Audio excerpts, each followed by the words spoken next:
இன்னைக்கு நம்ம பார்க்கக்கூடிய டாபிக் பார்த்தா மாலிகுலர் ஜெனெடிக்ஸில் இருக்கக்கூடிய கிரிஃபித் எக்ஸ்பிரிமெண்ட் அப்படின்றத பார்க்கலாம். இந்த கிரிஃபித் எக்ஸ்பிரிமெண்ட் வந்து பார்த்தீங்கன்னா நிமோனியா காய்ச்சல் வந்து எப்படி உண்டாகிறது அப்படின்றத பார்க்கலாம்.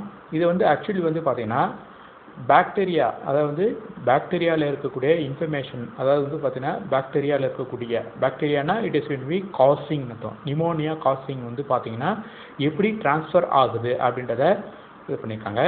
இதில் ஃபஸ்ட்டு வந்து பார்த்தீங்கன்னா ஆர் ஸ்ட்ரெயின், அதுக்கப்புறம் எஸ் ஸ்ட்ரெயின்.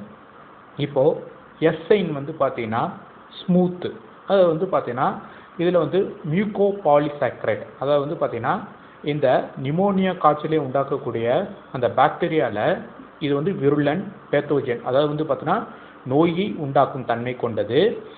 இது வந்து அந்த பாக்டீரியா சுற்றி என்ன இருக்குன்னா பாலிசாக்கரைட், அதாவது வந்து பார்த்தீங்கன்னா உரைகளால், பாலினா நிறைய விதமான சர்க்கரை மூலக்கூறு மாதிரி சூழப்பட்டுள்ள மியூகோ பாலிசாக்கரைட்டால் சூழப்பட்டுள்ளது ஒன்று.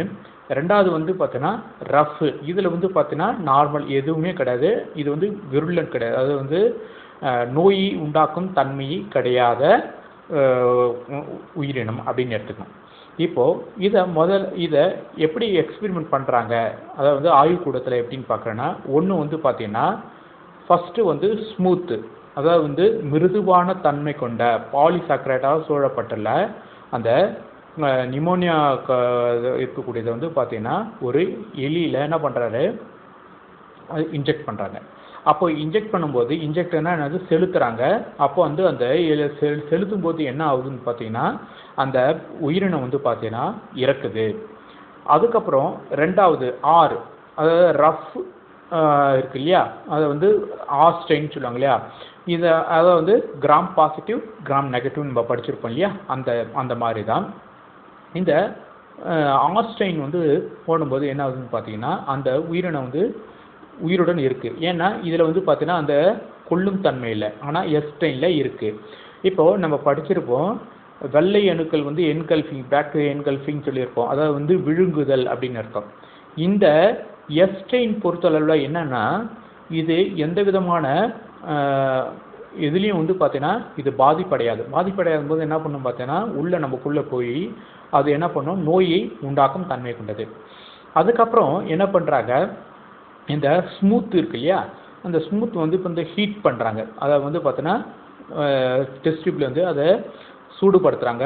வாட்டர் பாத்தில் சூடுபடுத்தும் போது என்ன அதை என்ன பண்ணுறாங்க அந்த எலியில் செலுத்தும் போது அது வந்து சாகலை.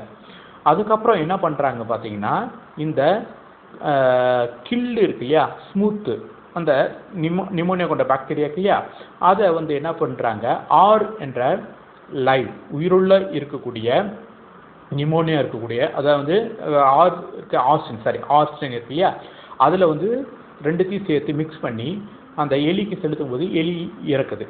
அது ஏன் இறக்குது அப்படின்னு கண்டுபிடிக்கும் போது என்னன்னு பார்த்தீங்கன்னா இந்த எஸ்ஸில் வந்து பார்த்தீங்கன்னா என்னென்ன அது வந்து கில்டு இருக்குது. அப்போது என்ன ஆகுதுன்னு பார்த்தீங்கன்னா ஆர் வந்து பார்த்தீங்கன்னா லைவாக இருக்குது, அதாவது வந்து ஆர்ஸ்ட்ரெயின் இருக்கக்கூடியது லைவ் செல், அதாவது வந்து உயிருள்ள செல். அதில் இது என்ன பண்ணுதுன்னு பார்த்தீங்கன்னா இதில் இருக்கக்கூடிய மூலக்கூறு வந்து பார்த்தீங்கன்னா இந்த ஆர்ஸ்ட்ரெயின்குள்ளே போகுது. அதாவது வந்து பார்த்தீங்கன்னா இப்போ இந்த ஸ்மூத்ஸ் வந்து பார்த்தீங்கன்னா சர்வைவிங் அப்படின்னு அர்த்தம். இந்த ஹீட்டில் வந்து பார்த்தீங்கன்னா என்ன ஆகுதுன்னா டிஎன்ஏ வந்து பார்த்தீங்கன்னா என்ன ஆகுதுன்னா டிஎன்ஏ இருக்கு இல்லையா, அந்த டிஎன்ஏ மூலக்கூறுல போய் என்ன பண்ணுது போகும்போது என்ன ஆகுது, அந்த உயிருள்ளத்துக்குள்ளே போகும்போது என்ன ஆகுதுன்னு பார்த்தீங்கன்னா அந்த எலிக்குள்ளே போகும்போது நிமோனியா காய்ச்சலை உண்டு பண்ணி அது இறக்குது. அப்போ வந்து என்ன சொல்கிறாரு, ஜெனட்டிக் இன்ஃபர்மேஷன் வந்து பார்த்தீங்கன்னா என்ன பண்ணுது பார்த்தீங்கன்னா அதாவது வந்து நான் விருலண்ட்லேருந்து, அதாவது வந்து பார்த்தீங்கன்னா நோயை உண்டாக்கும் தன்மையற்ற ஒரு உயிருள்ள உயிரினம், அதாவது வந்து செல்களில் உயிரற்ற, அதாவது வந்து ஸ்மூத், அதாவது வந்து மிருதுவான தன்மை கொண்ட கொல்லப்பட்ட உயிரினத்தை வந்து செலுத்தும் போது அதில் இருக்கக்கூடிய இன்ஃபர்மேஷன் வந்து பார்த்தீங்கன்னா அது வந்து சென்றடைந்து அவைகளை கொள்கின்றன அப்படின்றத கண்டுபிடிச்சிருக்காங்க. இதே தான் ஏவரியும் வந்து பார்த்தீங்கன்னா இதே மாதிரி மெத்தடில் வந்து கண்டுபிடிச்சிருப்பாங்க. இது வந்து பார்த்தீங்கன்னா இந்த கிரிஃபித் மாடலில் வந்து பார்த்தீங்கன்னா one of the experimental model. Thank you.